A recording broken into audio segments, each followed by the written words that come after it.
أكلتنا لليوم تشيز كيك بالباف باستري. تطلع معكم بهذا الشكل الحلو. يسعد لي صباح الجميع. شايفين ما شاء الله بتشهي كتير كتير طيبة وكتير كتير سهلة، عن جد كتير سهلة، بنصحكم تجربوها وشكلها حلو، طعمتها فخامة. شايفين ما شاء الله بتجنن.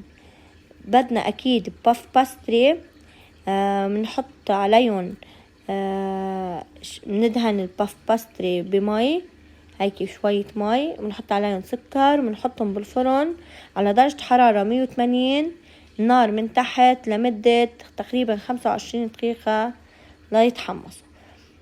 بنحط أول طبقة، نحط التاني طبقة الكريمة، هي عبارة بس عن دريم ويب.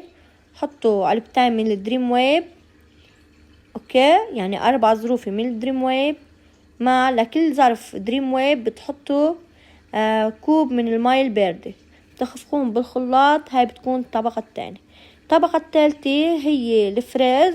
بنحط كيس فريز مجمد 500 جرام، اوكي، بنحط معهم كوب من السكر وعصير ملعقة وحدة من عصير الحامض او ملعقتين من عصير الحامض، وبنحطهم على النار. بس يغلوا نطحنهم هيك بالهاند بلندر، ونكون نحنا دوبنا بكباية 3 ملاعق من النشا و3 ملاعق من الماء، ومنزيدهم شوي شوي فوق الفريز.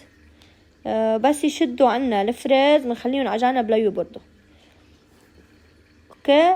بنضيفهم فوق الكريمة بهيدا الشكل، وبنرجع كمان من الباف باستري بنحط على الوجه، نرجع بنفتفت هودي الاشياء كمان من الباف باستري، بنفتفتهم وبنحطهم هيك على الداير. ورجعت انا بس قطعتهم، هيك صورت لكم اياها، بس قطعت القطعه، رجعت كمان حطيت على جوانبها هيك بتطلع شكلها كتير حلو. فيكم انتوا تخلوها هيك بالصينيه، فيكم تقطعوها مثل ما انا هيك قطعتها وتحطوا لها على الداير من نفس الباف باستري. جربوها كتير طيبه. إذا بتحضروني أول مرة اعملوا متابعة، كل يوم نكون لايف الساعة 4 بتوقيت الإمارات. جربوها كتير كتير طيبة وكتير سهلة وسريعة وشكلها حلو وطعمتها كتير طيبة.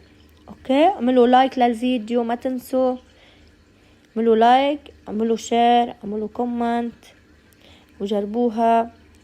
وصحتين.